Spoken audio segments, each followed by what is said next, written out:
Dans votre entreprise, quel exemple concret démontre l'accélération depuis le Covid des méga-tendances du digital et de la transition énergétique? Eh bien c'est simple, nous avons pivoté.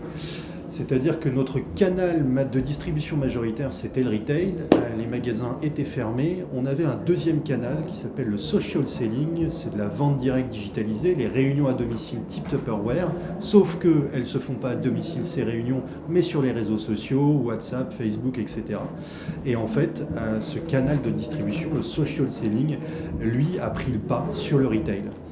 Et donc voilà, c'était un objectif qu'on s'était fixé sur 5 ans. Il nous restait encore 3 ans pour que le social selling arrive au niveau du retail. La réalité, c'est que cette année, le social selling a dépassé le retail et c'est amené à durer pour les 5 à 10 prochaines années. C'est assez évident. Comment transformez-vous les contraintes actuelles en opportunités pour votre entreprise ? Écoutez, je pense que le principal, c'est de garder le mouvement. Le mouvement suscite l'adhésion. Il faut absolument maintenir le mouvement pour entraîner l'organisation. Le risque, là, en ce moment, c'est de dépérir. On n'a pas la notion du temps, de quand est-ce qu'on va sortir de cette crise, qui va d'ailleurs se prolonger avec la crise économique. Donc il est fondamental de maintenir le mouvement. Et nous, pour ce faire, on a lancé un plan de transformation à 10 ans. On s'est reprojeté pour transformer notre groupe de fond en comble en prenant aussi tous les enseignements que cette crise nous a appris.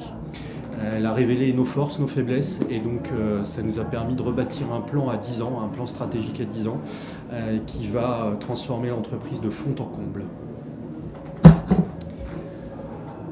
Que faites-vous pour que votre entreprise contribue à embarquer le plus grand nombre ? C'est simple, dans le sillage de la loi Pacte, qui a été initiée par le gouvernement Macron, nous sommes devenus une entreprise à mission le 24 octobre de l'année dernière. Et ça, c'est ce qui nous a permis d'ailleurs de rebâtir une feuille de route stratégique à 10 ans. Et en fait, l'entreprise à mission interroge sur le rôle de l'entreprise. Quelle est la raison d'être de l'entreprise ? Et la raison d'être de l'entreprise, c'est une raison d'y être pour les collaborateurs, ou pas d'ailleurs, mais au moins on connaît la finalité. On a une idée très précise de là où on veut emmener l'entreprise. Et du coup, les collaborateurs qui adhèrent à ce programme se projettent naturellement et s'engagent.